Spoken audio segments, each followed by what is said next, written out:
habis di akupuntur sama dokter Freddy. Duh, rasanya pertama sih sakit ya pinggangnya. Pas ditusuk itu ada perubahannya itu langsung gitu. Enak, pinggangnya langsung enak. Saya menjalankan terapi bersama dokter Freddy sebanyak 5 kali. Dan pada minggu pertama saya mengalami penurunan berat badan yang signifikan, yaitu 1 kilo pertama di minggu pertama. Lalu setelah saya menjalani terapi sebanyak 5 kali, berat badan saya yang awal mulanya 59 kilo, sekarang menjadi 52 kilo. Dan bonusnya adalah sel telur saya sudah semakin membesar. Terima kasih.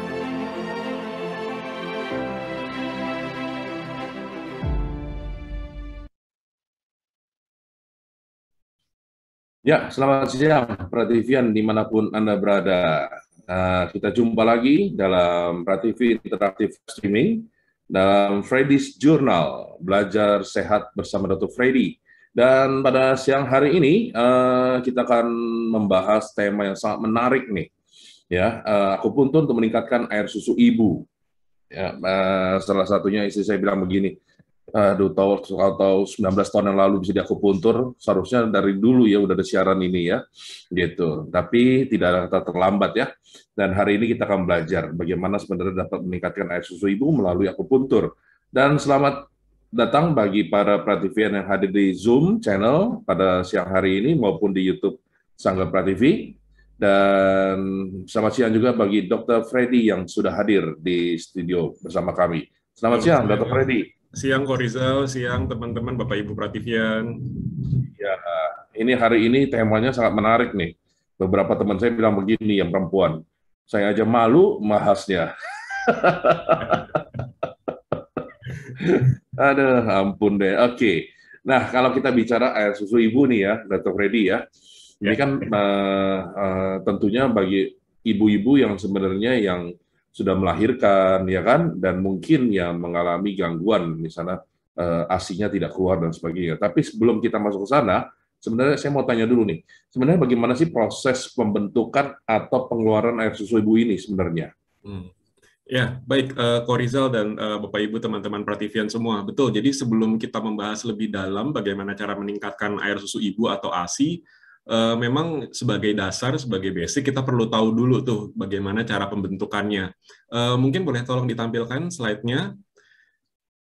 Jadi air susu ibu itu nggak semerta-merta langsung ada di dalam payudara seorang perempuan dari sejak lahir, nggak seperti itu gitu. Jadi pada saat seorang perempuan itu belum masanya menyusui, di dalam payudaranya itu tidak ada air susu ibu gitu. Ya, di dalam payudaranya itu tidak ada air susu.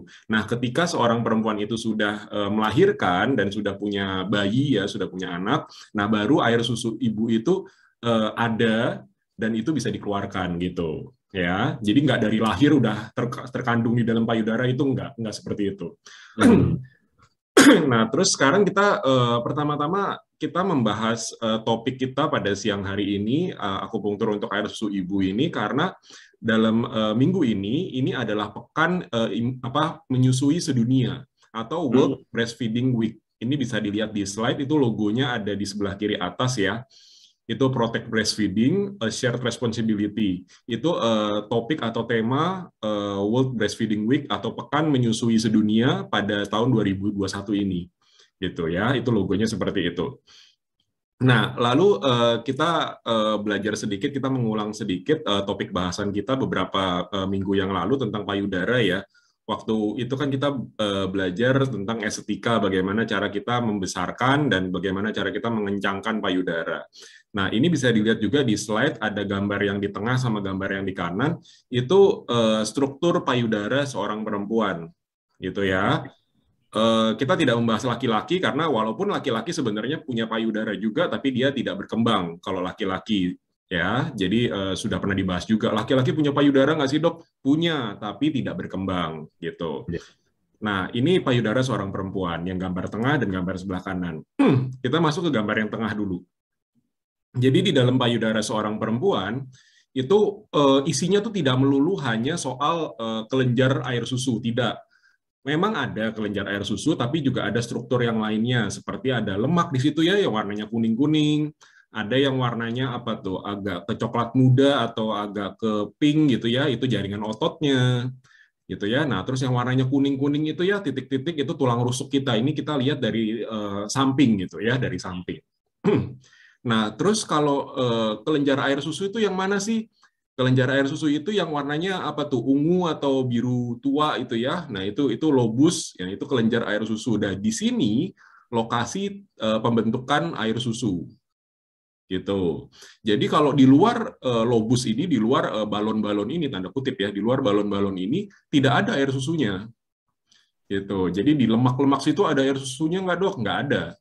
Jadi air susu itu hanya terbentuk dan tersimpan di dalam lobus atau di dalam tanda kutip balon-balon yang tadi itu. Ya. Nah, terus di bagian ujungnya ada puting susu, ya, ada puting susu, ada areola. Areola itu biasa kalau kita lihat dari luar itu bentuknya agak gelap tuh di sekitar puting susu. Ya. Nah, itu tempat saluran untuk keluarnya si air susu itu. Jadi dari si balon-balon tadi, dari lobus tadi, air susu itu akan melalui sebuah saluran. Di gambar tengah juga ada ya saluran itu ya, kecil-kecil gitu ya, garis-garis begitu. Nah, itu akan melalui saluran itu dan akhirnya keluar melalui puting gitu. Ya, gambar yang sebelah kanan ini juga tapi gambar dari tampak depan gitu ya, seperti itu.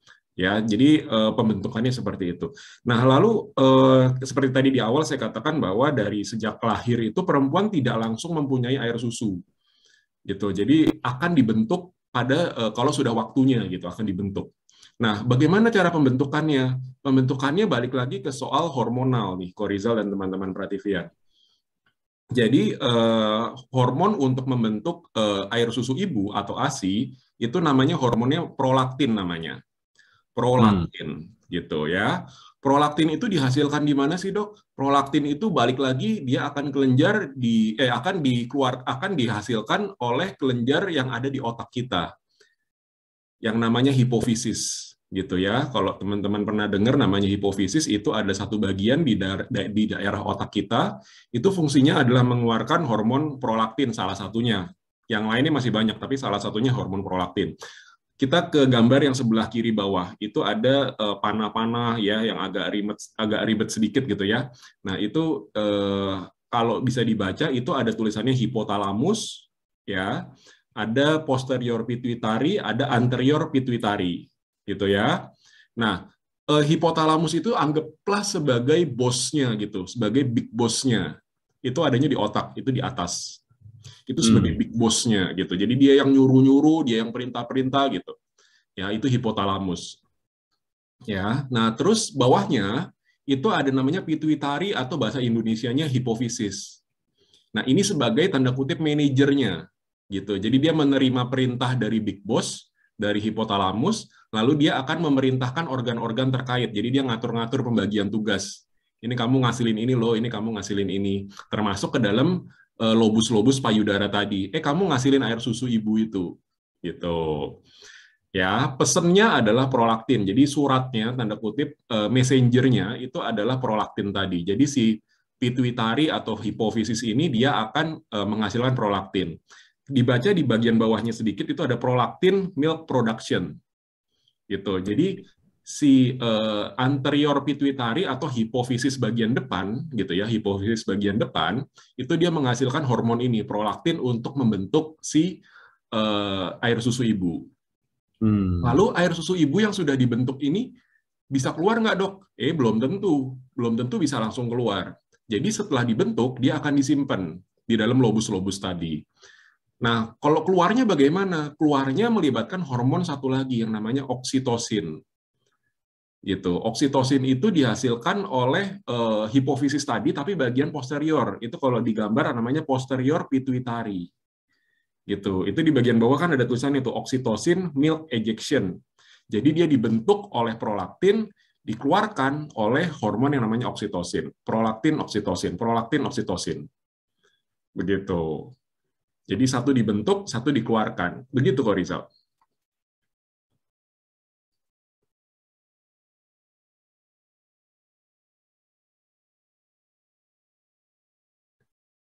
Halo, Korisal. Ya, halo. Ya, lanjut, Dok. Saya Iya, kepental. iya, sudah. Jadi seperti itu, Korisal. Jadi pembentukannya oleh prolaktin, dia dikeluarkan oleh oksitosin. Hmm, oke. Kalau kita bicara bosnya itu bahwa tadi hipotalamus ya, bosnya Betul. kan sama gitu ya, manajernya sama. Tapi kenapa bahwa kadar air susu ibu setiap wanita berbeda-beda? Betul, pertanyaan bagus nih. Jadi memang nggak semua perempuan, apalagi kalau misalnya baru melahirkan anak pertama ya, itu air susunya biasanya tidak terlalu banyak tuh. Nah, ada orang yang mungkin jumlah air susunya itu lebih banyak, ada orang yang buat keluar saja udah bersyukur banget gitu kan, biasanya susah keluar gitu, sedikit sekali. Nah, memang balik lagi ke pengaruh hormonal tadi, kok Rizal. Jadi ada orang-orang tertentu yang hormonnya itu mudah naik, mudah tinggi gitu, mudah mencapai suatu kadar tertentu sehingga dia bisa memicu pembentukan dan pengeluaran ASI. Jadi pembentukan ASI Hmm, sama pengeluaran ASI kan hormonnya beda ya tadi ya. Prolaktin untuk pembentukan, pengeluaran hormonnya oksitosin. Dua hormon yang berbeda melakukan dua kerja yang berbeda. Nah, ada orang-orang tertentu yang dia prolaktinnya cukup tinggi, jadi dia bisa membentuk tuh. Tapi oksitosinnya rendah, jadi dia bisa membentuk, tapi dia tidak bisa mengeluarkan korizal. Gitu. hmm, Jadi kalau yang dikeluarkan ASI-nya sedikit, jangan buru-buru langsung kita berpikiran bahwa air susunya dikit, nggak ada, nggak kebentuk. Belum tentu.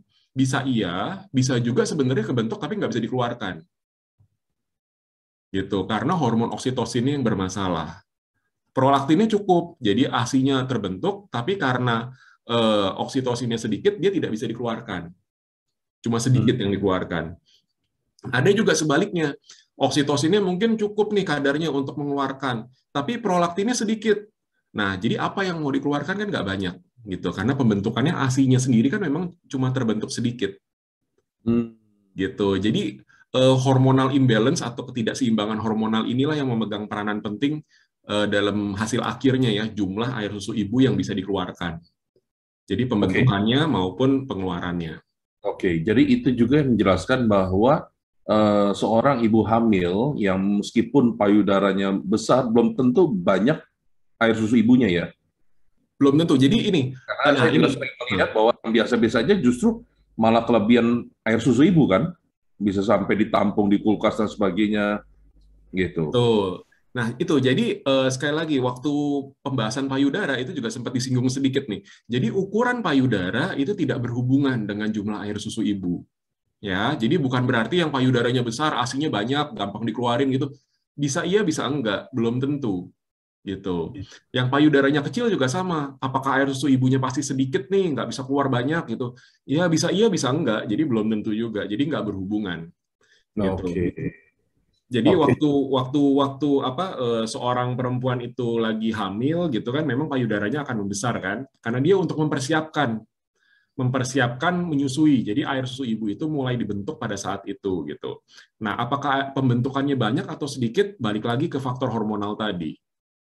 Oke, ini ada hal-hal menarik tadi dikatakan bahwa kalau prolaktinnya memproduksi banyak, tapi ternyata tidak dapat dikeluarkan, nah susah mengeluarkan. Lalu yang sudah diproduksi itu dibuang kemana kalau tidak dapat dikeluarkan?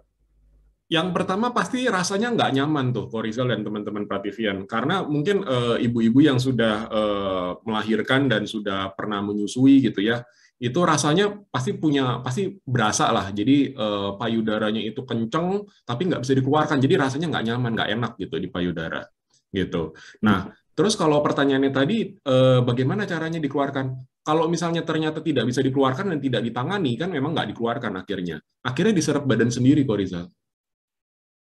Gitu. Oh, Akhirnya diserap badan sendiri. Bahaya nggak buat si ibu? Ya, dalam jangka panjangnya ada bahayanya. Jadi, penelitian sudah membuktikan bahwa seorang ibu yang menyusui, dia menurunkan risiko kanker payudara, Korizal, dan teman-teman Prativian. hmm. Nah, jadi kalau misalnya ibu-ibu yang nggak mau menyusui atau tidak bisa menyusui gitu ya, entah karena takut payudaranya kendor, padahal itu mitos segala macam lah. Nah, itu resiko kanker payudaranya akan meningkat. Hmm, gitu. Oke, Gitu. kalau kita bicara tadi hormon ya, kita bicara hormon. Apakah hormon ini dipengaruhi oleh faktor psikologis atau tidak? Oh pasti, Korizal. Karena tadi kan big boss-nya, hipotalamusnya kan di paling atas tuh kan di otak tuh ya. Nah, terus kan manajernya Ya. tuh hipofisis itu kan sedikit di bawahnya gitu kan. Nah, kedua organ ini, hipotalamus dan hipofisis sama-sama di otak. Apalagi hipotalamus itu termasuk dalam suatu sistem di otak kita namanya sistem limbik. Mungkin Korizal dan teman-teman pernah dengar ya sistem limbik atau limbic system bahasa Inggrisnya. Gitu. Nah, sistem limbik atau limbic system ini berhubungan erat sekali dengan perasaan, dengan mood, dengan stres, dengan pikiran, dengan apa ya perasaan gitu. Nah, itu berhubungan sama limbik system ini atau sistem limbik ini. Jadi hipotalamus itu bagian dari sistem limbik. Gitu. Sistem limbik itu terdiri dari banyak sekali organ. Salah satunya hipotalamus. Jadi memang tergantung moodnya seseorang wanita ini ya. Jadi Betul. kalau perasaannya lagi nggak baik, ya kan lagi sedih, bisa jadi mempengaruhi hormonnya ya. Jadi hormonnya jadi sedikit kok Rizal. Jadi Sedikit. hipotalamus nggak mau mengeluarkan big boss-nya itu nggak mau kasih perintah. Oh iya iya iya Gitu. iya. Oke, menarik ya. Ini apa namanya kalau kita bicara seperti ini, akhirnya jadi kita tahu bahwa ternyata orang yang menyusui dapat mengurangi tadi apa disebutnya resiko kanker ya. Kanker payudara jangka panjang ya, Kanker nanti pada payudara. saat dia tua. Iya iya iya iya iya. Apakah itu memang sudah pasti begitu? Udah ada penelitian ya, Ko Rizal. Jadi angka kejadian kanker payudara pada perempuan, pada ibu-ibu, itu lebih tinggi pada ibu-ibu yang tidak menyusui, baik tidak bisa maupun tidak mau. Gitu. Jadi kalau misalnya dia menyusui, dia resiko kanker payudaranya dia menurun. Gitu. Pantes ya, zaman dulu banyak orang tua kita punya anak banyak gitu ya, dan akhirnya mereka terhindar dari kanker ya, Karena zaman dulu kan karena susu formula itu kan masih menyusui jarang. terus ya. Susu formula masih jarang pada saat itu. Banyak kan orang menyusui. Orang Ah, nggak segan, nggak sungkan untuk menyusui. nah, oke. Nah, sekarang nih kalau kita bicara susu formula nih, tapi sebelumnya saya mau tanya dulu. Sebenarnya sebaiknya bayi itu berapa lama sih dikasih air susu ibu? Gitu. Nah, ini juga penting juga nih, Ko Rizal, dan info yang penting juga buat teman-teman Prativian. Jadi, yang bagus itu adalah 6 bulan, Ko Rizal, dan teman-teman Prativian. Itu namanya ASI eksklusif. Gitu, ASI Oh, eksklusif. Nah, lalu sering juga ditanyakan oleh pasien, dok, kalau gitu ASI eksklusif itu sebenarnya boleh dicampur nggak sih? Kalau misalnya si bayinya aus, boleh kita kasih air putih nggak gitu? Sebenarnya tidak. Yang namanya ASI eksklusif, dia benar-benar murni hanya ASI saja. Tidak boleh dicampur air, tidak boleh dicampur makanan, apalagi segala macam tidak boleh. Hanya ASI aja yang boleh masuk ke dalam bayi itu. Itu namanya ASI eksklusif selama 6 bulan. Itu targetnya bagusnya itu seperti itu gitu. Jadi harusnya itu kita berlomba-lomba ke arah sana. ASI eksklusif selama 6 bulan. kalau bicara 6 bulan berarti sebenarnya selama 6 bulan penuh seharusnya anak bayi ini diberikan ASI ya, Betul, gitu. betul. Dan kalau ditanya boleh lebih nggak dari 6 bulan? Boleh, boleh. Tapi biasanya kalau sudah di atas 6 bulan, kita biasanya eh, jumlah energi yang ada di dalam ASI itu, kandungannya itu tidak lagi mencukupi kebutuhannya. Jadi biasanya kita tambahkan dengan makanan-makanan yang lain. Gitu. Oke. Nah, kalau bicara ASI eksklusif 6 bulan, nah saya mau tanya nih, kapan hipotalamus berhenti menyuruh memproduksi air susu ibu? Itu berbeda-beda tiap orang tuh, Korizal dan teman-teman Prativian. Jadi sebenarnya pada saat si bayi itu masih menyusui gitu ya, mulut bayi itu masih menghisap si puting susu, puting payudara, itu rangsangan itu akan terus ada, Korizal. Oh, Rangsangan itu akan terus ada. Jadi hipotalamus itu akan terus dirangsang dengan penghisapan. Jadi penghisapan itu merangsang hipotalamus dan juga dia merangsang hipofisis. Jadi tidak hanya merangsang big boss-nya aja, dia juga merangsang manajernya. Si hipofisis itu juga akan dirangsang. Gitu. Jadi dia akan terus ada, tapi jumlahnya perlahan-lahan dia akan mulai berkurang pelan-pelan. mulai berkurang. Oke, menarik juga ya, gitu. Nah, saya mau tanya juga nih, mengapa begitu pentingnya air susu ibu bagi bayi selama 6 bulan? Emang apa sih kandungan di dalam air susu ibu itu sehingga begitu pentingnya? Nah, betul. Mungkin boleh tolong dibuka slide berikutnya. Jadi betul, jadi air susu ibu sama susu formula yang paling canggih sekalipun gitu ya, itu tidak bisa disamakan, tidak bisa ditandingi gitu. Mungkin boleh bergeser ke slide berikutnya. Nah, ini. Jadi susu formula itu tidak pernah bisa menggantikan ASI sampai saat ini ya, dan mungkin di masa depan pun juga akan sulit untuk menandingi ASI. Karena kan ASI itu natural, sedangkan susu formula itu kan buatan manusia ya, kita bikin sendiri gitu. Jadi kalau yang sebelah kiri ya, dilihat di gambar itu, yang sebelah kiri warna hijau itu adalah susu formula, yang kanan warna merah itu adalah ASI, air susu ibu. Dilihat dari sekilas aja udah kelihatan jelas ya bedanya ya. Kalau misalnya yang sebelah kiri dikasih vitamin, dikasih mineral, dikasih lemak, semua itu ada di kanan, semua itu ada di ASI. Dikasih DHA, ARA, itu semua ada, karbohidrat, protein, air, itu semua ada di sebelah kanan. Sebelumnya ada di ASI. Tapi di yang ASI itu tidak selalu ada di susu formula. Contohnya antibodi. Itu nggak ada tuh. Antibodinya maksudnya antibodi dari si ibu ya, si imun tubuh. Makanya kayak misalnya ibu-ibu yang sudah divaksin COVID nih ya, yang lagi ngetren kan, ibu-ibu yang sudah divaksin COVID, itu dalam ASI-nya juga mempunyai antibodi COVID, Korizal dan teman-teman Prativian. Gitu. Jadi, antibodinya muncul juga tuh di ASI. Dia juga punya antivirus, dia juga punya hormon, dia punya anti alergi. Jadi bayi-bayi yang mendapatkan ASI, dia relatif lebih aman, nggak alergian gitu, dibandingkan dengan bayi-bayi yang dapatnya susu formula. Dapat juga antiparasit, terdapat juga faktor pertumbuhan. Nah, makanya bayi-bayi yang diberikan ASI biasanya tumbuhnya lebih bagus-bagus tuh. Lebih tinggi, lebih sehat daripada yang dapatnya susu formula. Gitu ya. Jadi ada antibodi, hormon, antivirus, anti alergi, parasit, faktor pertumbuhan, dan enzim. Itu yang tidak ada di dalam susu formula. Oke. Nah, kalau kita melihat gini ya, dari perbandingan ini, apakah memang manusia tidak mampu membuat yang namanya enzim, anti alergi, kayak gitu-gitu? Nah, jadi susu formulanya semakin mendekati kemampuan ASI. Sebenarnya manusia bisa membuat itu, Korizal. Cuma yang bisa dibuat manusia sampai saat ini ya, sampai saat ini yang bisa dibuat manusia itu tidak terlalu luas, Korizal, tidak umum. Kayak kita bisa membuat antivirus gitu, tapi antivirus untuk apa? Spesifik yang kita bisa buat. Gitu. Kita bisa membentuk hormon, tapi hormon apa yang bisa kita buat? Tidak semua hormon gitu dalam satu waktu.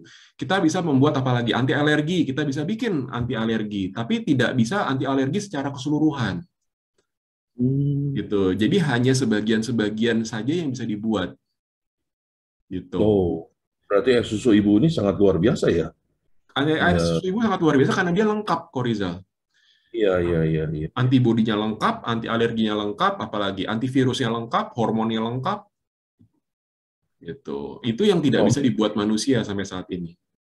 Oke. Nah, sekarang kalau misalnya bahwa sedemikian rupanya ya, sekarang kalau kita lihat ya, iklan tentang air susu formula gitu ya, yang mengatakan begitu banyak mengandung vitamin dan sebagainya, kira-kira mampu nggak sih, ibaratnya gini, saya tahu lah kalau dari sini, tapi maksudnya di dalam dunia modern kayak begini, banyak ibu yang mungkin stres, banyak ibu yang bekerja juga, sibuk, dan sebagainya kan. Nah, apa yang terjadi kalau mereka mengkonsumsi susu formula, sehingga tidak bisa memberikan ASI eksklusif misalnya kepada seorang anak? Yang terjadi dua pihak ya, nanti yang kena dampaknya dua pihak. Si ibunya kena dampaknya, si bayinya atau anaknya itu juga kena dampaknya. Si ibunya dampaknya apa? Si ibunya dampaknya apa? Misalnya yang pertama bahwa kalau dia kehilangan kesempatan dia untuk menyusui, baik menyusui langsung maupun diperah gitu ya, itu otomatis yang tadi hipotalamus maupun hipofisis itu dia akan kehilangan sensasinya, kehilangan rangsangannya. Jadi makin lama tidak dilakukan penyusuan gitu ya, si ibu ini otomatis nanti ASI-nya makin lama makin sedikit, Korizal. Makin lama makin sedikit, makin lama makin sedikit, makin lama makin sedikit. Dan ya nanti ya efeknya akan muncul lagi, resiko kanker payudara akan meningkat, dan menyusui buat si ibu dia juga sebagai stress releaser, Korizal. Jadi pada saat si ibu itu menyusui, dia kadar stres si ibu itu akan menurun. Gitu. Kalau dia terhambat karena pekerjaan, karena waktu, karena kegiatan, nah otomatis si ibu itu akan melewatkan semua kesempatan baik itu gitu. Nah, kalau dampak untuk si bayinya, dampak untuk si anaknya, otomatis kan si anaknya tidak bisa mendapatkan tadi ya, ada nutrisi-nutrisi yang tidak terkandung di dalam susu formula, hanya ada di dalam ASI. Dia akan kehilangan itu. Yang kedua, si bayinya itu akan kehilangan bonding, Koriza. Bonding antara atau ikatan antara si ibu dan si anak, gitu. Karena pada saat si ibu itu menyusui anaknya, itu juga terjadi bonding, terjadi apa ya? Bonding itu ikatan hubungan batin lah antara si ibu dengan si anak. Si bayi akan kehilangan itu. Jadi sayang sekali. Ya, ya, ya, ya. Jadi ikatan secara psikologisnya malah berkurang ya. Betul, Gitu ikatan ya. secara psikologis, betul. Oke, berarti kalau menurut dokter kalau begitu, apakah memang tidak dianjurkan untuk seorang ibu memberikan susu formula pada bayinya? Nah, susu formula kalau misalnya seorang ibu itu masih bisa mengeluarkan ASI, kami di kedokteran itu selalu menyarankan dengan agak agak kuat gitu ya, menyarankan agak kuat untuk berikanlah ASI daripada susu formula. Kecuali buat ibu-ibu yang memang tidak bisa lagi mengeluarkan ASI. Contohnya misalnya dia ada masalah hormonal sehingga ASI-nya tidak terbentuk. Entah dia misalnya ada tumor di hipotalamus atau tumor di hipofisis gitu kan, sehingga hormonnya tidak terbentuk. Jadi ASI-nya memang tidak ada gitu. Mau diapain lagi gitu kan? Ya mau nggak mau lah. Jadi susu formula gitu. Atau misalnya yang kedua ada tumor atau ada kanker lagi nih di payudaranya sekarang gitu misalnya. Jadi pada saat disedot, pada saat dihisap, nyeri, sakit gitu kan, dan itu kan harus dibuang dulu tumornya atau kankernya. Nah itu juga ya mau nggak mau susu formula gitu. Tapi selama dia masih bisa untuk mengeluarkan ASI, masih bisa, itu kita di kedokteran selalu sangat menyarankan untuk diberikan ASI dulu. Jadi kalau misalnya udah terpaksa tidak bisa, nah baru susu formula masuk. Oke, berarti kalau nggak ada hambatan silakan kasih ASI ya. Betul. Nah sekarang pertanyaan saya, kalau memang ASI eksklusif hanya 6 bulan, berarti setelah 6 bulan boleh diberikan susu formula? Sebenarnya setelah 6 bulan, pada saat ASI itu sudah habis gitu ya, itu boleh-boleh saja, Ko Rizal. Yang penting pada saat si ASI itu masih ada, berikanlah ASI. Gitu. Karena kalau misalnya setelah 6 bulan kan lagi tadi ya, jadi jumlah energi yang dibutuhkan oleh si bayi, si anak itu lebih tinggi, meningkat. Gitu. Mungkin nanti kalau dia sudah makin gede lagi, dia sudah mulai aktif, sudah mulai merangkak gitu ya. Nah, itu jumlah energinya akan lebih banyak lagi, dan itu tidak bisa tercukupi semua hanya dengan ASI, Koriza. Jadi dia butuh makanan pendamping, gitu. Dia butuh makanan pendamping ASI. Jadi boleh dikatakan sebenarnya masa menyusui anak bayi selama 6 bulan itu sebenarnya menyiapkan fondasi bagi si bayi ini ya, terutama untuk hal kesehatannya, segala pertumbuhannya gitu ya. Betul. Karena pas bayi itu baru lahir, anggaplah dia kayak kertas putih kosong, di dalam badannya itu belum ada nutrisi yang cukup, baru dapat sedikit dari waktu di dalam kandungan ya, melalui tali pusar kan. Nah, terus habis itu dia juga belum ada bakteri-bakteri yang khusus, yang baik, yang untuk membentuk vitamin gitu ya. Nah, itu juga belum terlalu banyak ada. Nah, jadi ASI ini membantu untuk mempersiapkan proses transisi itu. Jadi dari kertas putih bersih, kita berikan ASI untuk sebagai persiapan. Oke. Ya, berarti Vian silakan ya, bagi yang ingin bertanya silakan tulis di kolom chat atau langsung raise hand.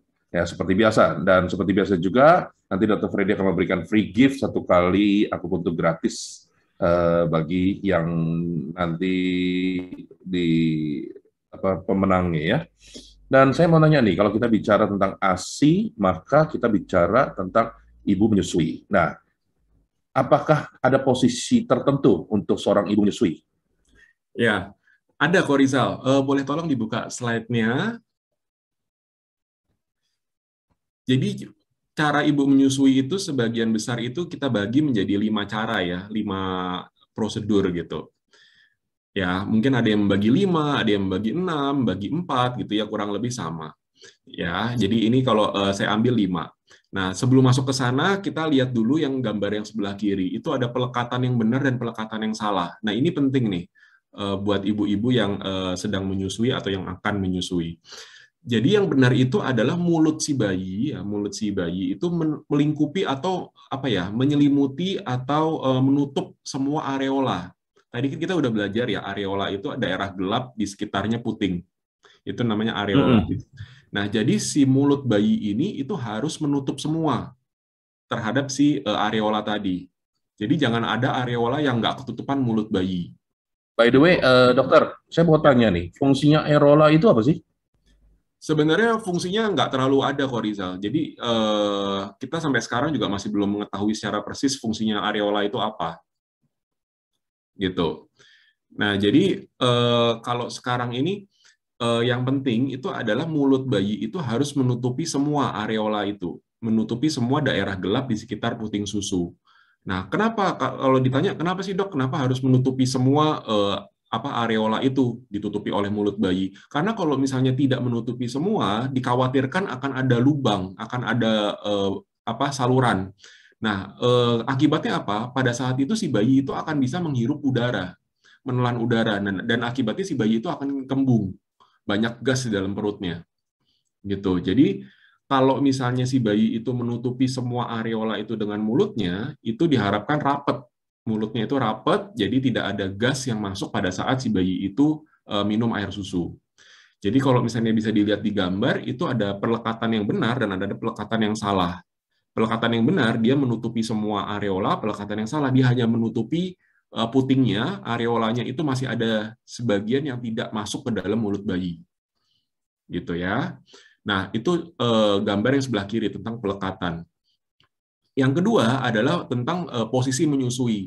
Ini saya ambil ada 5. Jadi ada cradle hold, ada cross cradle hold, ada football hold, lying aside, dan reclining. Kita bahas dulu satu-satu. Cradle hold atau cradle hold ini yang gambar yang di kanan tapi yang paling kiri. Itu kita memegang posisi bayi itu dengan tangan yang sama di mana lokasi payudara. Jadi misalnya seperti pada gambar payudara kiri sebelah kiri ya, payudara sebelah kiri si ibu ini itu yang dihisap oleh si bayi. Maka tangan yang memegang si bayinya itu juga adalah tangan kirinya. Ya, tangan kanannya membantu untuk mengarahkan. Tapi yang memegang bayinya itu adalah tangan yang sama dengan payudara yang dihisap. Kalau payudara yang dihisap sebelah kiri, otomatis tangan yang memegang bayi adalah tangan kiri. Kalau sebaliknya juga sama, kalau payudara yang dihisap adalah payudara kanan, makanya tangan kanan yang digunakan untuk memegang bayi, gitu ya. Nah, itu yang pertama, cradle hold. Yang kedua adalah cross cradle hold. Cross cradle hold itu adalah sebaliknya, berkebalikan. Kalau pada gambar itu yang dihisap adalah payudara kiri si ibu, maka yang digunakan untuk memegang bayi itu adalah tangan kanan, sebaliknya. Gitu. Ini kedua posisi ini tuh cradle hold dan cross cradle hold ini biasanya digunakan secara bergantian nih. Jadi supaya tangannya tidak pegel gitu kan, jadi bisa dipakai berganti-ganti antara cradle dengan cross cradle. Yang berikutnya adalah football hold. Football hold seperti dinamakan football hold karena dia mirip dengan American football ya. Kalau Bapak Ibu teman-teman Prativian pernah menonton American football olahraga, itu cara memegangnya sama seperti itu. Jadi kalau misalnya digambar payudara sebelah kanan yang dihisap, tangan kanan juga nih yang digunakan untuk memegang si bayi. Gitu. Tangan kanan juga yang digunakan untuk memegang si bayi. Cuma bedanya dengan cradle itu adalah lokasi badannya. Badannya itu lokasinya di bawah ketiak. Jadi sama seperti kita memegang bola. Gitu. Itu yang namanya football hold. Nah, kalau misalnya ibu-ibunya capek untuk duduk gitu ya, boleh sambil tiduran itu juga boleh, miring tapi ya, lying aside gitu. Nah, ini bisa kita gunakan tidur begini, sambil tiduran gitu, sambil rebahan. Bisa juga posisinya terlentang, namanya reclining. Itu pada gambar juga ada, ibunya posisi terlentang, si bayinya ada di atas perutnya gitu, sambil menghisap, itu namanya reclining. Jadi posisi si ibu itu boleh sambil duduk, boleh sambil tiduran. yang cari posisi yang nyaman lah, karena menyusui itu nggak cuma sekedar 1-2 menit, dia butuh beberapa menit. Jadi kalau posisinya nggak nyaman, tentu akan membuat ibunya juga pegel gitu. Begitu, Kak Rizal. Oke, baik. Saya matikan ini ya kamera karena komputer internetnya down terus nih. Oke, nah sekarang saya mau nanya nih dok. Kalau kita lihat ada 5 posisi menyusui. Nah, kalau tidak sesuai dengan posisi menyusui yang ditulis ini, apakah itu berbahaya? Sebenarnya tidak berbahaya, tergantung posisi yang enak aja. Kayak tadi kan mungkin posisi-posisi lain juga ada yang jadi 6 posisi, mungkin ada yang 4 posisi, nggak apa-apa, yang penting enak aja. Tapi yang perlu diingat ini, Korizal dan teman-teman Prativian, pada saat menyusui jangan sampai ketiduran si ibunya. Karena tidak sedikit juga kejadian bahwa karena si ibu itu lelah ya, capek gitu kan, baru melahirkan, baru pulang ke rumah mungkin dari rumah sakit atau dari bidan gitu kan, baru pulang ke rumah. Nah, terus habis itu masih ngurus ini itu dan dia harus menyusui. Menyusui itu mengeluarkan energi yang banyak loh. Jadi menyusui itu capek juga. Jadi jangan dikira menyusui itu tidak mengeluarkan energi, tidak capek. Enggak, menyusui itu capek dan karena dia mengeluarkan banyak energi di dalam air susu ibunya itu. Nah, boleh sambil tiduran gitu ya. Nah, tapi tidak boleh ketiduran. Karena kalau pada saat ketiduran, jangan sampai nanti si hidungnya si bayi itu ketutupan dengan payudara si ibu. Akhirnya si bayi tidak bisa napas. Gitu. Itu yang perlu diingat dan perlu diperhatikan. Karena nggak sedikit tuh, Korizal, yang akhirnya si ibunya ketiduran, akhirnya payudaranya itu menutupi hidungnya juga si bayi, hidung dan mulut, akhirnya si bayinya nggak bisa napas dan bayinya akhirnya meninggal. Gitu. Iya, iya betul. Oke, yang penting pada saat menyusui, ya itu tidak boleh sampai ketiduran ya. Betul. Tuh. Nah, kalau misalnya bicara tentang ketiduran, memang berapa lama sih seorang bayi menyusui pada ibunya? Beda-beda kok Rizal kalau ini. Jadi yang jelas nggak cuma 1-2 menit ya. Kalau yang bagus itu kan memang harus kalau ibu-ibu yang udah pernah melahirkan dan sudah ada air susunya di payudaranya itu tentu berasa ya. Jadi pada saat air susu ibunya itu penuh di dalam payudara itu akan kencang. Jadi yang benar itu dihisap terus sama si bayi sampai habis semua. Gitu kok Rizal. Jadi jangan disisakan. Jadi biasanya butuh beberapa menit gitu. Mungkin butuh 10 menit, butuh 15 menit, atau mungkin ada yang lebih juga bisa. Nah, terus kalau ditanya, dok kalau gitu sebenarnya payudara yang dihisap itu ganti-gantian atau dua-duanya atau gimana sih cara nyusuinnya gitu. Nah, yang benar adalah hisap dulu satu payudara sampai habis, baru berganti ke sebelahnya. Gitu.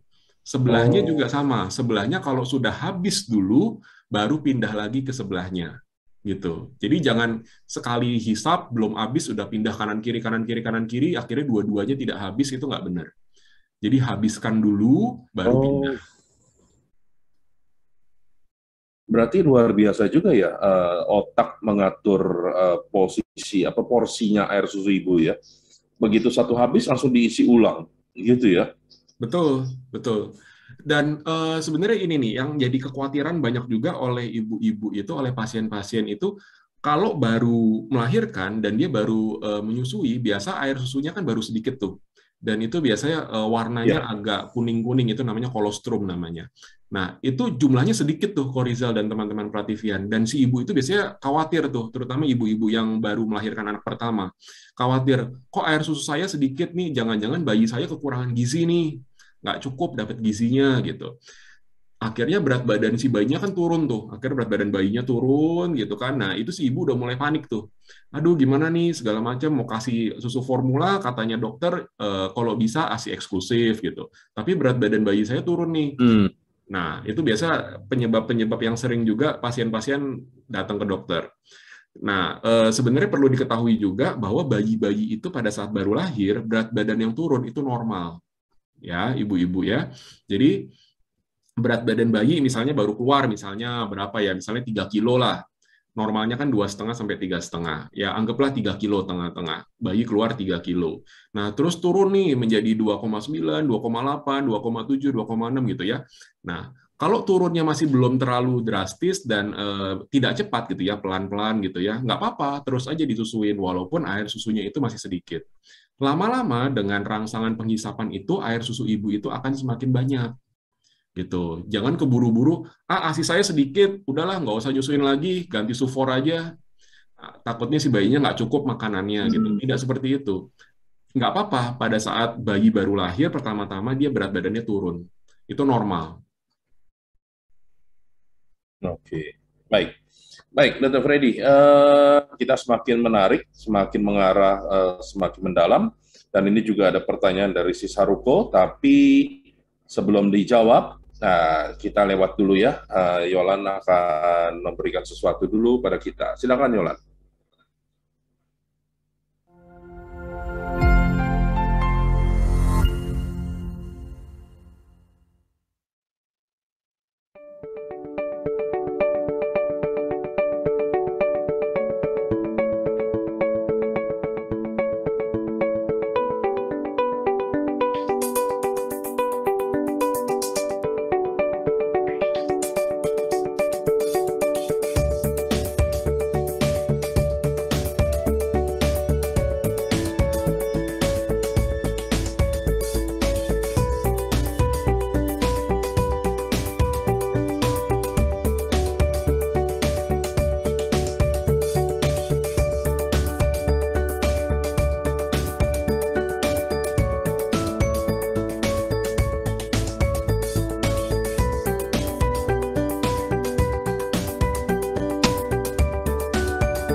MK merupakan kepanjangan dari M yang berarti menata dan K yang artinya keluarga. Melly Kyong dan Budiman Go menyadari betul bahwa peran keluarga sebagai sel terkecil sebuah negara harus dikuatkan.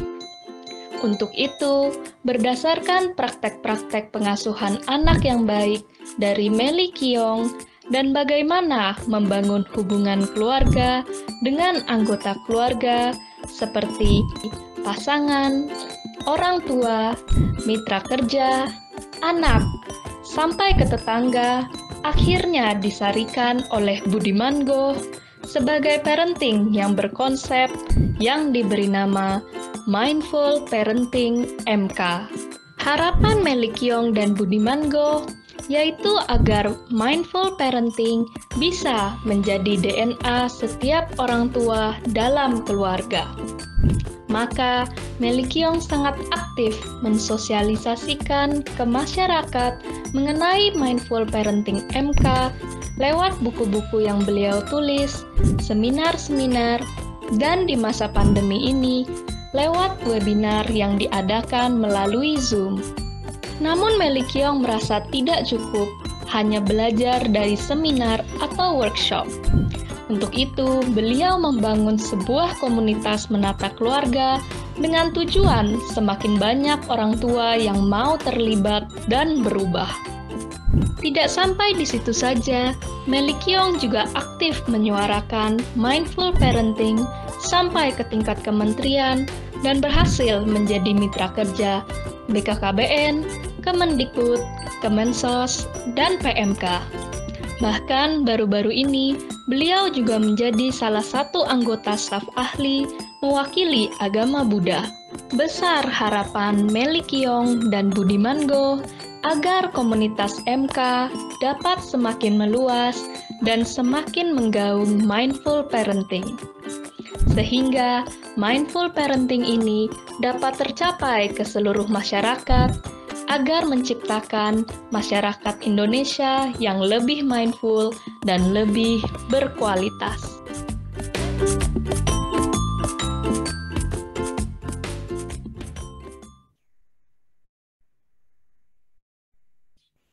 Ya, Prativian, kita kembali lagi. Akupuntur untuk meningkatkan air susu ibu bersama Dr. Freddy. Dan sekarang saya langsung akan membacakan pertanyaan dari Sis Haruko nih, Dr. Freddy. Ya. Bicara tadi tentang ASI eksklusif ya, idealnya diberikan pada masa pertumbuhan pertama dalam waktu 6 bulan kan? Betul. Nah, pertanyaannya, apakah pengurangan resiko kanker payudara juga sama idealnya dengan pemberian ASI 6 bulan ini? Atau berapa panjang masa ideal menyusui untuk pencegahan kanker? Oh ya, jadi memang sebanding sih Saruko. Jadi antara dia lamanya untuk memberikan air susu ibu dengan resiko peningkatan dari kanker payudara itu sebanding, jadi berbanding lurus. Jadi kalau misalnya seorang ibu itu menyusui itu semakin lama, ya ASI yang dihasilkan itu dikeluarkan terus gitu ya, dihisap terus sama si bayinya gitu. Nah, resiko kanker payudara itu juga akan terus menurun. Gitu. Begitu juga kalau misalnya dia cuma sekali doang menyusui, habis itu dia tidak menyusui lagi, ya resikonya akan berkurangnya sedikit saja, resiko kanker payudaranya itu. Jadi sebanding dan satu sejalan lah. Oke, semoga dapat menjawab si Saruko ya. Kalau belum nanti boleh tanya lagi. Nah, sekarang kita akan masuk nih ke akupunturnya nih, Dr. Freddy. Oke. Nah, apakah memang sudah ada penelitian bahwa akupuntur ini dapat untuk meningkatkan air susu ibu? Oke, baik. Mungkin boleh sambil tolong dibuka slide-nya. Penelitiannya sudah banyak nih, Ko Rizal dan teman-teman Prativian. Saya kasih 2 penelitian ya kali ini ya. Jadi saya ambil yang agak baru-baru aja, soalnya penelitiannya udah banyak dan dari dulu juga sudah ada penelitiannya sebenarnya. Yang pertama ini dari tahun 2011 nih. Jadi udah 10 tahun yang lalu. Judulnya Acupuncture Treatment as Breastfeeding Support gitu ya. Nanti kalau mau dicari boleh ya. Ini penelitinya orang-orang Eropa. Jadi kita baca aja konklusinya ya. Konklusinya saya berikan garis warna merah itu di paling bawah. Ini adalah such preliminary data suggest that 3 weeks of acupuncture treatment were more effective than observation alone in maintaining breastfeeding until the 3rd month of newborn's lives. Gitu. Jadi datanya menunjukkan bahwa terapi akupunktur selama 3 minggu ya itu lebih efektif daripada nggak diapa-apain, diobservasi doang gitu. Dalam mempertahankan breastfeeding, jadi menyusui dalam maksudnya menghasilkan ASI sampai bulan ketiga. Jadi sampai si bayinya itu umur 3 bulan. Gitu. Nah, apakah cuma 3 bulan? Enggak, karena ini hanya preliminary data. Gitu. Jadi maksudnya datanya belum diteruskan sampai ke bulan ke-4, bulan ke-5, bulan ke-6 dan seterusnya. Jadi ini baru diteliti sampai bulan ketiga. Gitu ya. Jadi sampai bulan ketiga akupunktur itu sudah memberikan hasil yang bagus. Akupunkturnya nggak 3 bulan, akupunkturnya 3 minggu, gitu. Ya ini penelitian yang pertama. Terus ke slide berikutnya, tolong slide berikutnya ini. Nah ini saya berikan lagi penelitian lagi. Ini lebih baru ya di tahun 2019 ya. Di paling atas itu ada tulisannya Mei Jun 2019. Ya, kalau ini di Asia, kalau tadi kan di Eropa, ini di Asia. Jadi saya pengen menunjukkan bahwa nggak tergantung ras. Jadi ras Asia maupun ras Caucasoid, Eropa, bule gitu ya, itu juga hasilnya sama. Ini judulnya adalah Acupuncture Treatment for Postpartum Lactation. Jadi kalau teman-teman nanti mau mencari di Google gitu ya, di internet, boleh memasukkan kata kunci ini judulnya.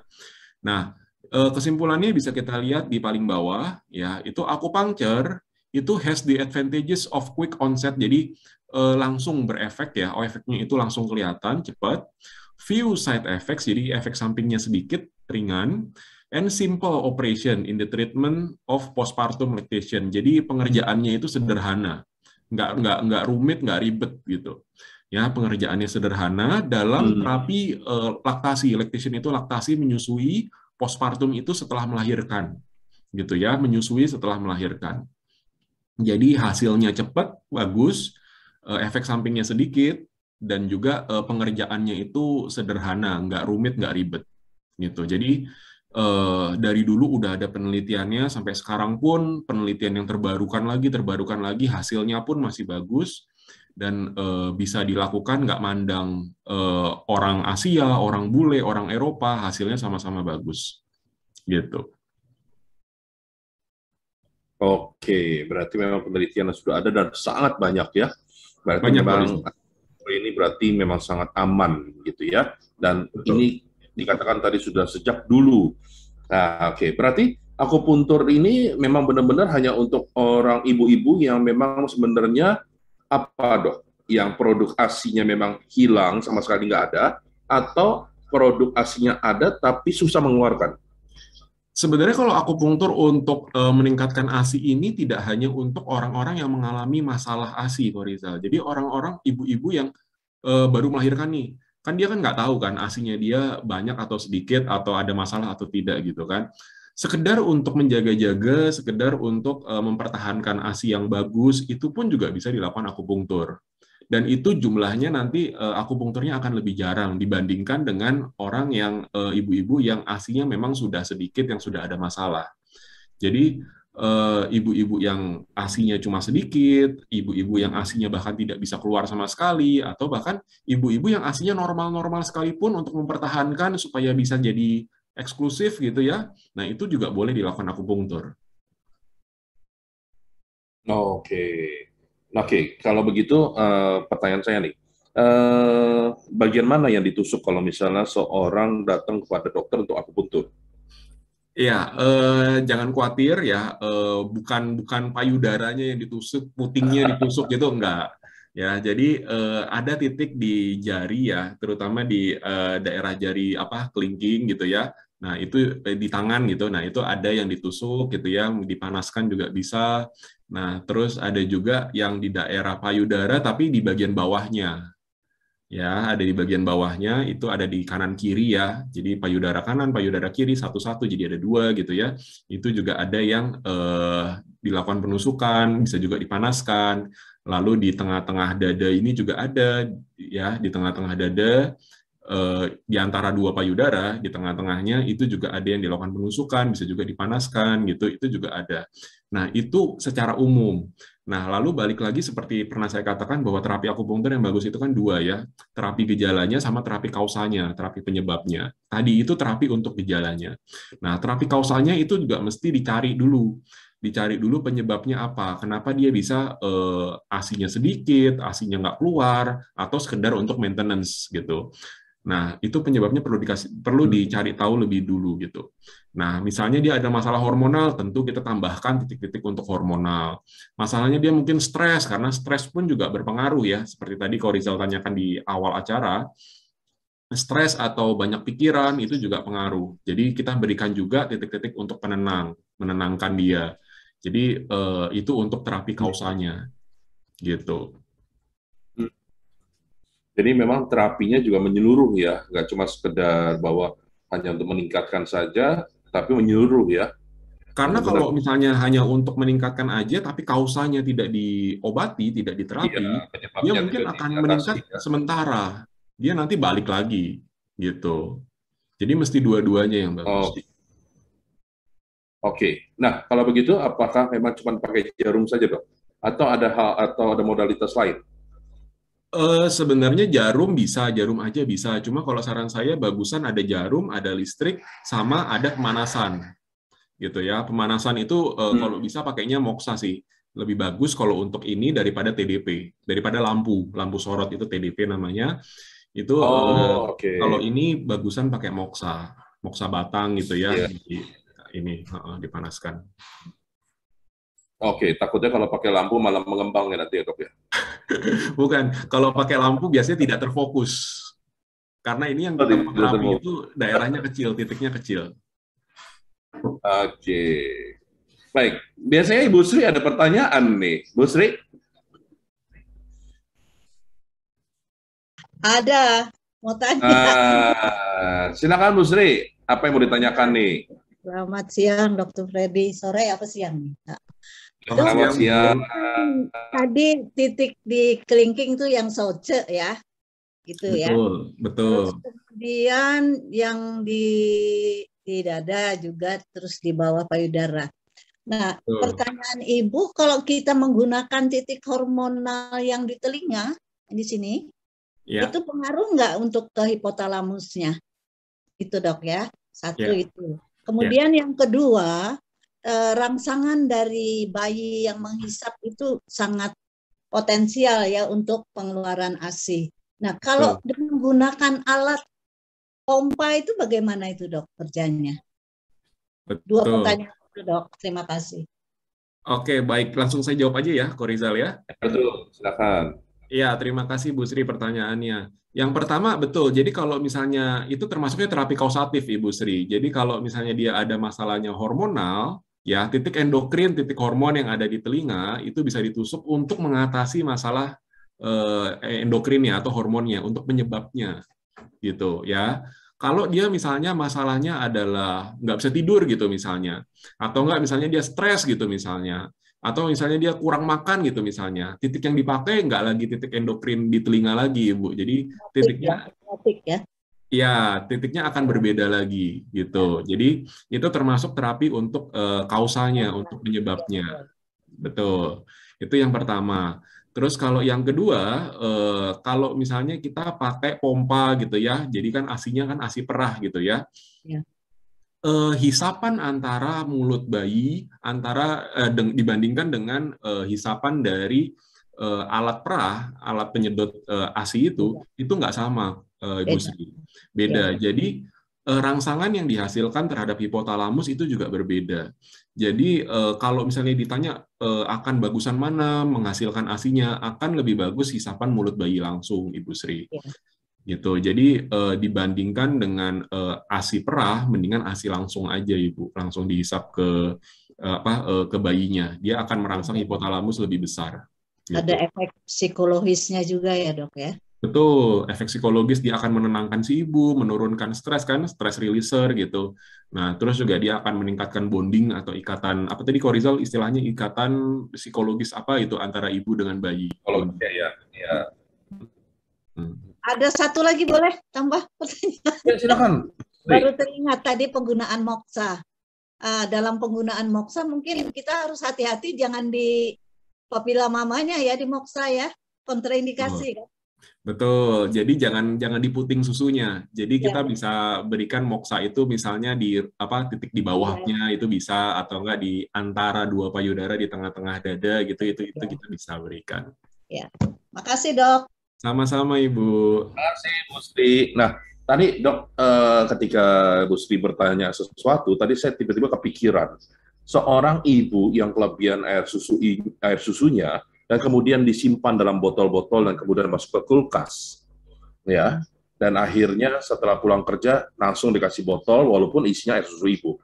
Apakah dengan demikian masih disebut bahwa si ibu ini dapat terhindar dari kanker? Lalu yang kedua, apakah ikatan emosionalnya antara ibu dengan bayi juga masih terjaga? Oke, baik. Ada dua pertanyaannya berarti ya, yang kanker sama ikatannya. Kalau yang pertama menurunkan resiko kanker masih, Korizal. Jadi dibandingkan dengan ibu-ibu yang tidak mengeluarkan ASI sama sekali gitu ya, ASI yang dikeluarkan melalui perah gitu ya, ASI perah, dia akan menurunkan resiko kanker juga, resiko kanker payudara juga. Cuma tidak sebaik yang dihisap langsung gitu. Tapi daripada tidak sama sekali gitu kan. Nah, jadi daripada tidak sama sekali buat ibu-ibu yang masih bekerja gitu ya, tidak ada waktu bawa-bawa bayinya ke kantor gitu kan, ya diperah lebih baik daripada tidak sama sekali gitu. Nah, yang kedua, tapi kalau misalnya dia bisa menyusui langsung ya tetap lebih baik menyusui langsung gitu. Yang kedua, kalau soal ikatan tidak ada kok Rizal, karena sayang sekali di situ. Jadi ASI-ASI yang diberikan secara perah dalam botol begitu, itu tidak ada ikatan batin lagi kok Rizal, tidak ada ikatan psikologis lagi antara si ibu dengan si bayi. Karena ikatan psikologis tadi ataupun stress releaser segala macam begitu, itu terjadi pada saat si bayi itu menyusu langsung.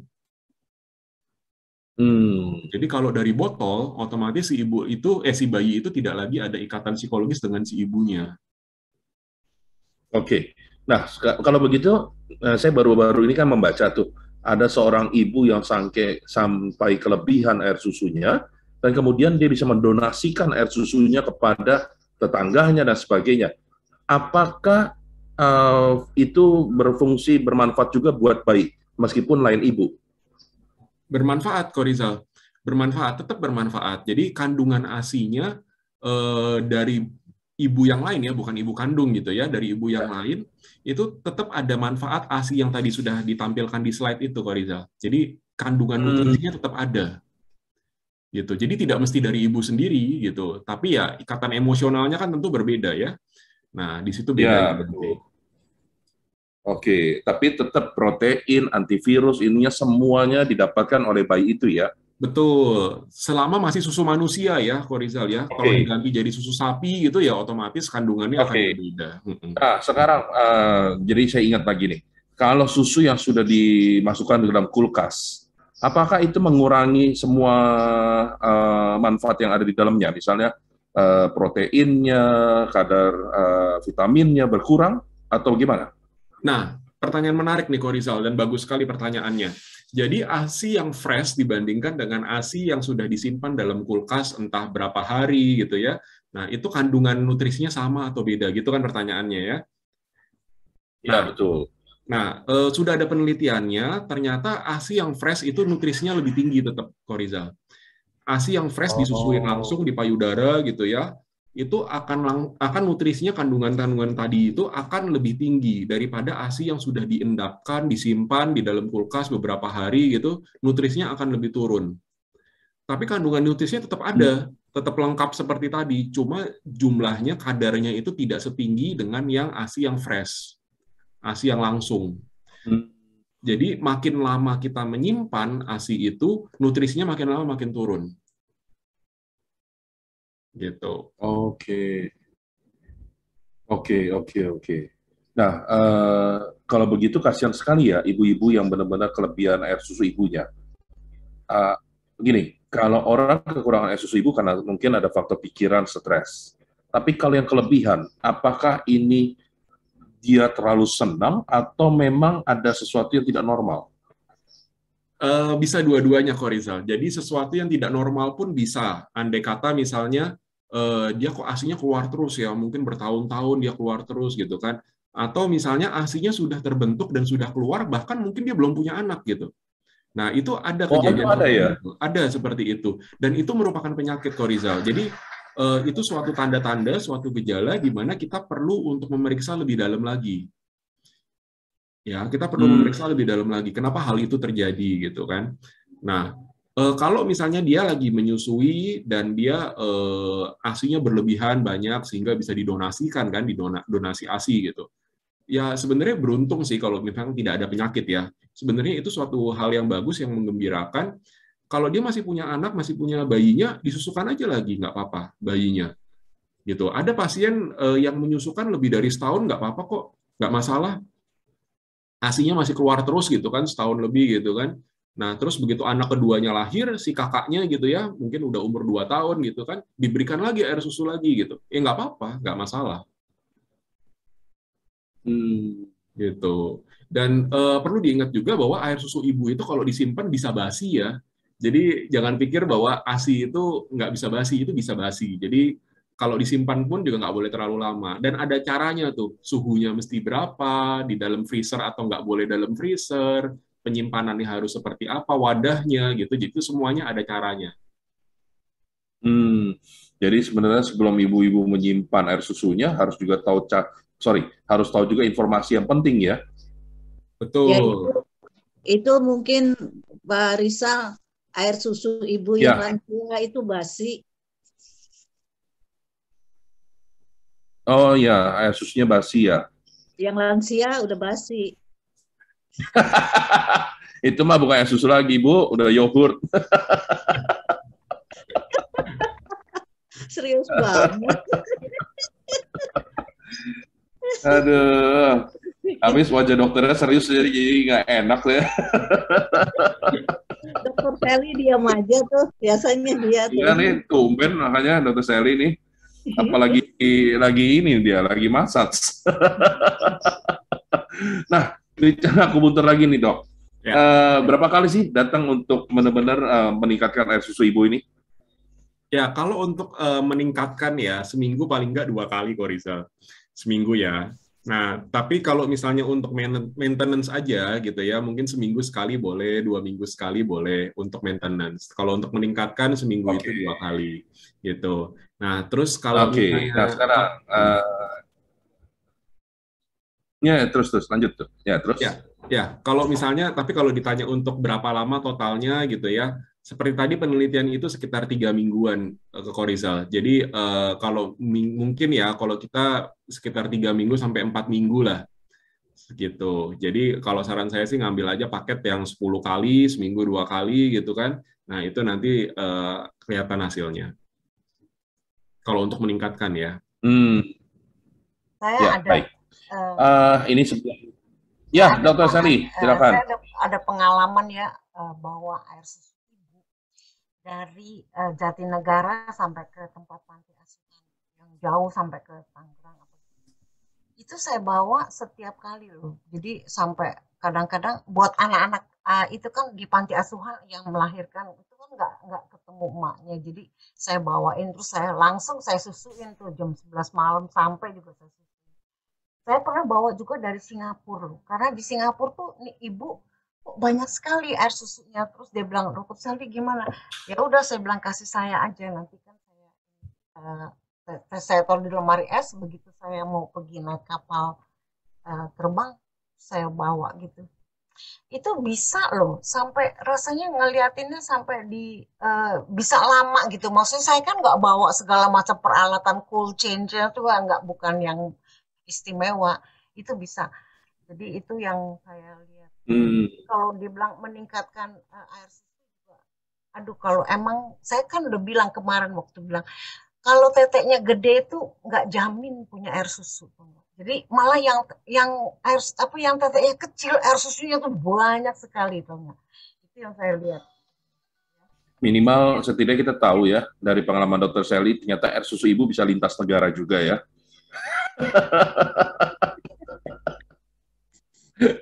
Luar biasa. Ya, oke. Nah, tanya dok, akupuntur ini sehubungan dengan sebelum pertanyaan dari Sis Haruko, ini ada dari Mama Mia. Mau share saja, saya menyusui hanya full 2 bulan karena berat bayi berkurang. Akhirnya saya disarankan dipompa. Jadi sekarang kombinasi pompa dan DBF itu apa sih? DBF di malam dan subuh saja. Jadi sekarang saya pompa 4 kali sehari saja. Gitu. Ya ini sharingnya, terima kasih dari Mama Mia. Gitu. Nah sekarang pertanyaannya nih dok, sehubungan dengan pertanyaan saya juga sebenarnya, tapi kayaknya sama Sis Haruko ditanyain nih. Breast massage itu juga menjadi salah satu treatment untuk kelancaran ASI. Ya kan? Apakah akupuntur lebih efektif dari treatment lainnya? Atau mungkin kedua treatment ini kalau dikolaborasi bagaimana? Apakah jadi lebih baik akupuntur dengan massage? Duanya. Ya baik, Sis Haruko. Jadi memang breast massage atau massage payudara ya, pijatan payudara itu memang sudah lama dikenal untuk meningkatkan ASI ya. Dan kalau memang tidak ada penyebab lain yang organik gitu ya, ada tumor, ada kelainan hormonal segala macam begitu ya, itu massage juga membantu untuk pengeluaran ASI. Dan akupunktur pun juga membantu untuk pengeluaran ASI. Jadi kalau ditanya apakah dikombinasi boleh dan akan lebih bagus, betul. Jadi kombinasi antara akupunktur, tusuk jarum, pemanasan dan lain-lainnya dikombinasi dengan massage pijatan, itu hasilnya akan lebih bagus. Jadi kombinasi akan lebih bagus, Sis Haruko. Cuman saya lagi mikir ya, kalau kita bicara breast massage itu kan, kalau pemijatan payudara untuk menghindari kanker, oke, jelas ya. Kan ada tuh katanya juga kalau misalnya untuk menghindari kanker juga mesti di massage juga dapat. Nah, tapi kalau misalnya air susu ibu di massage, apa nggak keluar dia langsung? Begitu kita masak langsung muncrat keluar gitu. Bagaimana tuh dok maksudnya? Nah, ini, jadi saya koreksi dikit ya, yang Korizal katakan tadi, sebenarnya massage payudara untuk kanker payudara itu sebenarnya bukan untuk mencegah kanker payudara, tapi sebagai pendeteksi awal, gitu ya. Oh, Kalau misalnya kita suka dengar kan ada istilah sadari ya, periksa payudara sendiri, sadari, gitu, periksa payudara sendiri. Itu sebenarnya kita memeriksa, kita menekan-nekan ya, seakan-akan dilihatnya massage, tapi sebenarnya kita menekan-nekan untuk memeriksa apakah ada benjolan di dalam. oh sudah mereksa. Ya, kita neken-neken sendiri ya, mungkin di payudara mungkin bisa berjalan lebih jauh ke ketiak gitu ya. Kita tekan-tekan gitu. Nah, itu yang namanya sadari. Itu untuk periksa apakah ada benjolan kecil-kecil dan kalaupun ada bisa segera ditangani sebelum menjadi ganas, sebelum menyebar kemana-mana gitu. Nah, paling nggak bisa cek dulu lah langsung ke dokter. Nah, terus kalau Ya. tadi pertanyaannya yang kedua, kalau misalnya di massage apa nggak keluar-keluar?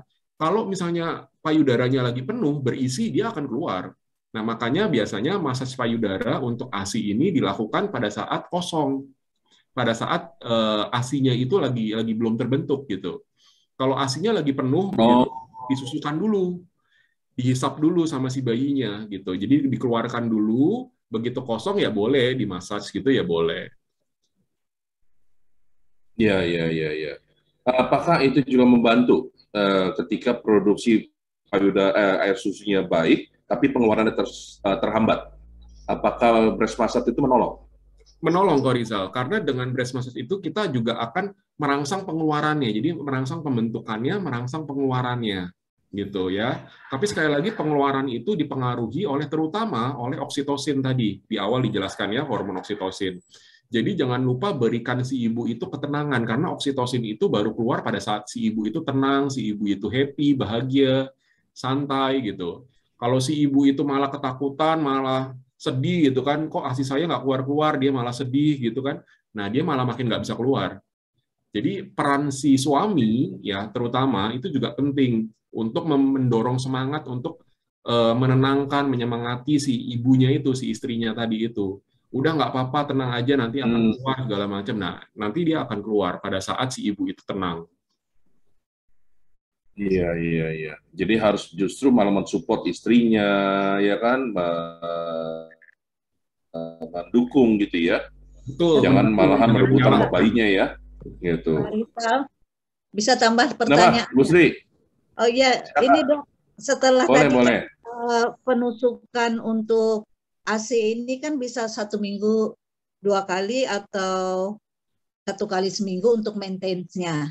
Nah, Betul. dalam jeda waktu yang kunjungannya ini, apakah bisa kita sarankan untuk pasien menekan titik Sauce tadi dok, jadi tidak di payudaranya untuk merangsang ASI itu. Makasih dok. Boleh Ibu, jadi itu yang namanya acupressure ya. Jadi acupressure Ya. itu boleh diajarkan ke pasien, jadi sambil dia di rumah kan, pasiennya di rumah, mungkin dia sambil tiduran nonton TV, dia sambil neken-neken gitu ya, titik akupunktur gitu. Nah, itu boleh dilakukan. Ya. Atau kalau misalnya si pasiennya lebih canggih lagi nih, pasiennya misalnya sudah terbiasa dengan moksa gitu ya, boleh si pasiennya dibekali moksa di rumah, dia moksa sendiri gitu ya, dia tahu caranya untuk memanaskan, Hmm, itu ya boleh sendiri gitu. Oke. Ya, kasih dok. Sama-sama Ibu. baik, terima kasih. Dok, dari tadi kita bicara ASI eksklusif berguna untuk bayi. Nah, sekarang pertanyaannya, manfaat apa lagi sih yang diperoleh seorang ibu yang menyusui selain dia terhindar dari kanker payudara? Oh ya, baik. Mungkin boleh tolong dibuka slide saya. Jadi betul, Korizal. Jadi manfaatnya itu tidak hanya dirasakan oleh bayi. Bayi akan mendapat manfaatnya, si ibu pun juga akan mendapatkan manfaatnya. Dan nggak cuma kanker payudara, resiko kanker payudara akan menurun, tapi nggak cuma itu. Boleh slide berikutnya? Nah ini. Jadi ini saya rangkum dua-duanya ya. Jadi manfaat untuk bayi, manfaat untuk si ibu. Jadi breastfeeding, good for baby, good for mom.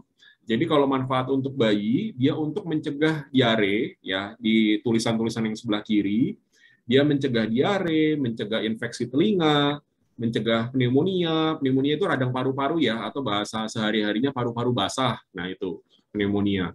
Mencegah asma juga, terus juga mengurangi resiko dari sudden infant death syndrome. Jadi sindrom di mana si bayi itu tiba-tiba meninggal gitu.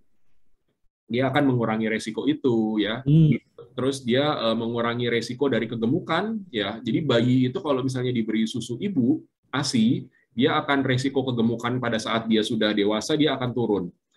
Ya, dan juga menurunkan resiko terbentuknya alergi, developing allergies gitu. Itu untuk benefit untuk bayi.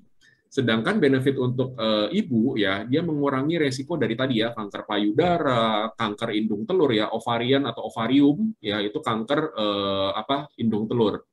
Ya, jadi mengurangi kanker payudara, kanker indung telur, dan juga untuk menurunkan depresi nih, postpartum depression. Jadi depresi setelah melahirkan, dia menurunkan juga nih resiko diabetes tipe 2, dan yang terakhir dia juga menurunkan stres pada si ibu. Jadi manfaatnya banyak nih buat si ibu maupun si bayi.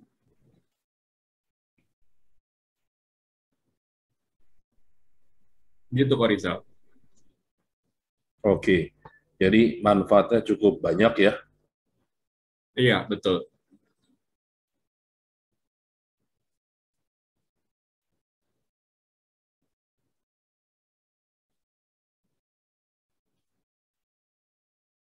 Halo kok Rizal.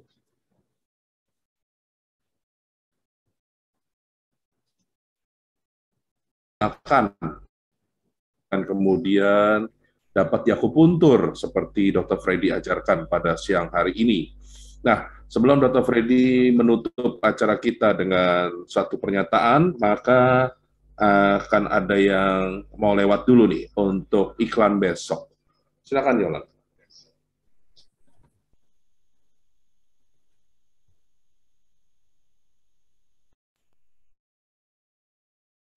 Halo Prativian, kita jumpa lagi dalam acara Mindful Parenting bersama kami bertiga. Kita kali ini membicarakan tentang bagaimana sih mengawal generasi maestro di era Society 5.0. Aduh, kira-kira seperti apa ya? Nih 4.0 aja udah bingung. Yuk kita tanya sama ahlinya, yaitu Pak Sugianto Tan yang akan berbagi bersama kita. Jangan lupa ya, hari Jumat jam 1 sampai jam 2. Sampai ketemu.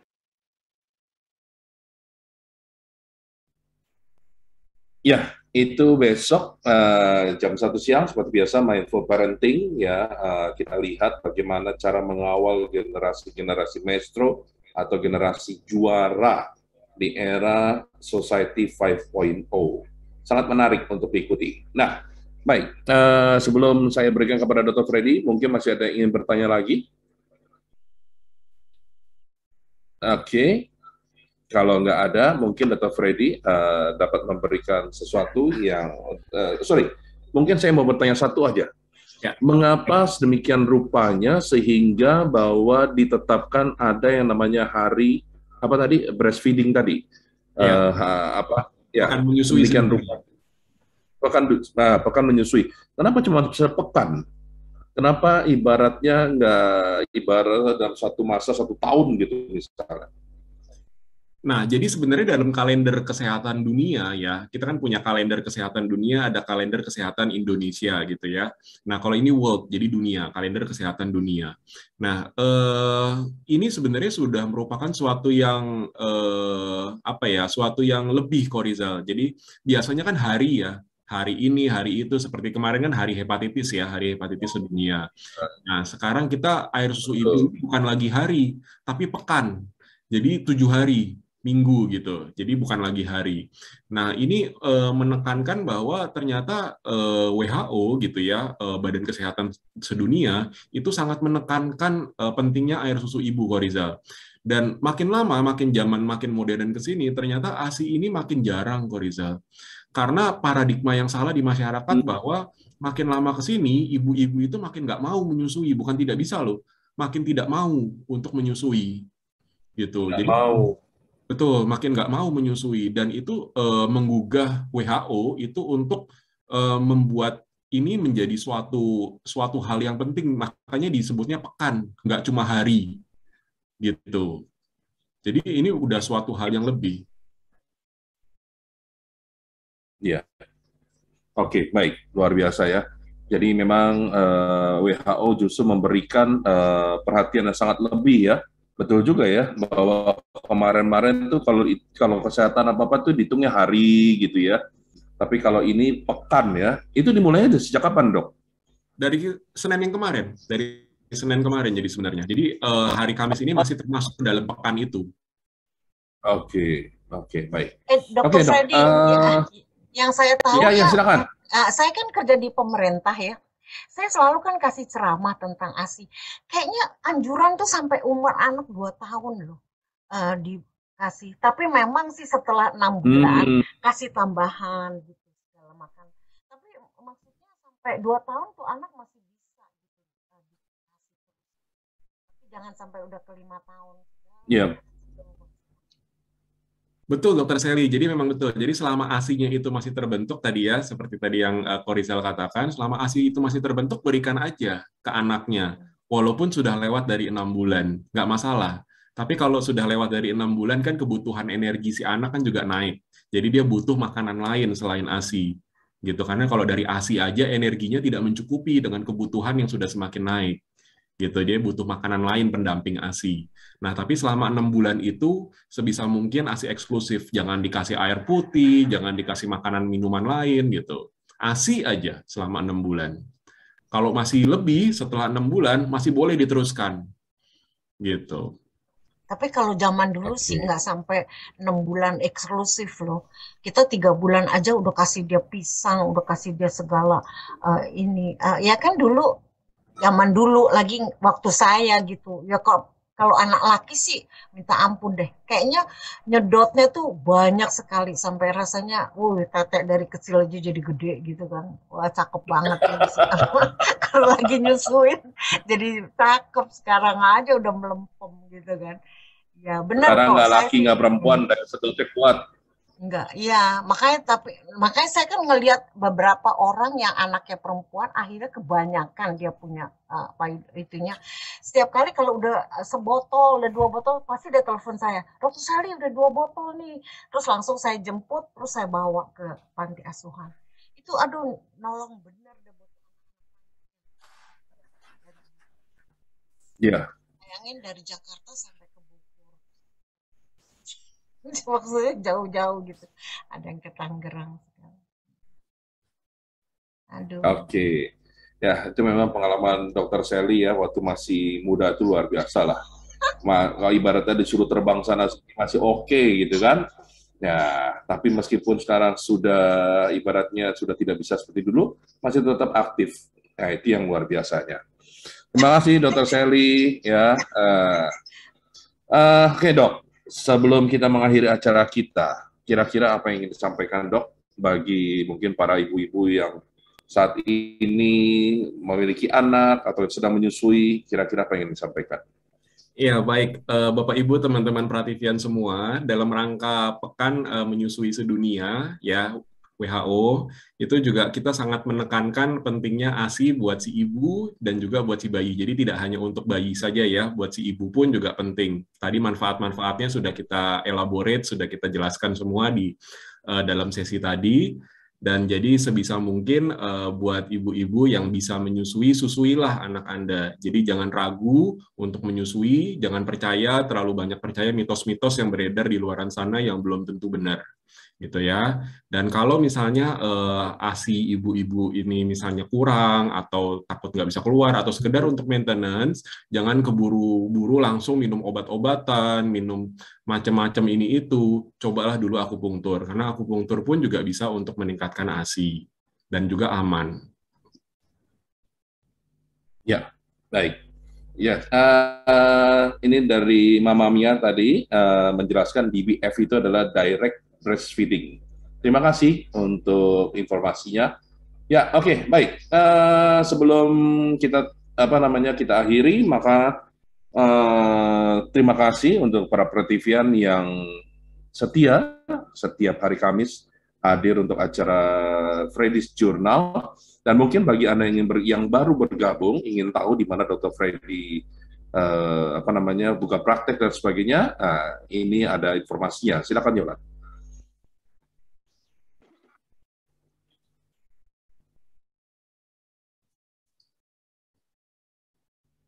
Halo Yolan. Ya, oke. Ya ini dia, Dr. Freddy beralamat di Kelapa Kopi Raya, Blok W1 nomor 11, Kelapa Gading, dan ini nomor kontaknya. Ada juga di Instagramnya, silakan di-follow. Ya, Dr. Freddy tidak hanya mempraktek akupuntur, tapi juga beliau ada praktek umum, ya kan? Ada juga untuk medical check up, lalu imunisasi, dan home visit, bahkan telemedicine. Akupunturnya juga macam-macam. Ya, silakan Prativian Anda menghubungi dan mengikuti Instagram dari Dr. Freddy. Baik, kita kembali ke Dr. Freddy, Dok, untuk minggu depan. Apa kira-kira akan kita bahas tentang akupuntur? Ya, baik. Dari beberapa permintaan-permintaan ya yang masuk ke kami, jadi kita minggu depan kita akan membahas akupunktur untuk bayi tabung ya, Ko Rizal ya, IVF. Oke. Baik, apa maksudnya? Akupuntur untuk bayi tabung. Ya. Artinya maksudnya bagi pasangan yang belum memiliki anak. Ya, belum memiliki anak atau yang pengen punya anak lagi. Program bayi tabung bisa juga dibantu akupuntur. Program bayi. Oke, baik. Terima kasih Dr. Freddy untuk hari ini. Dan Prativian, terima kasih untuk kebersamaan kita, dan saya harap kita belajar bersama-sama setiap hari Kamis ya, dan sangat bermanfaat sekali pengetahuan kita ini, karena ada Dr. Freddy yang begitu baik hati untuk selalu memberikan ilmunya setiap hari Kamis. Terima kasih juga bagi Prativian setia, Dr. Sally, Sisaruko, Bu Sri, Bu Endang, dan semuanya yang baru hadir, ada Valerie, Mama Mia, lalu mungkin Pak Darmo Jono atau Ibu. Terima kasih, dan kita akan jumpa lagi minggu depan dalam acara yang sama dengan tema yang berbeda. Terima kasih, selamat siang, salam. Terima kasih.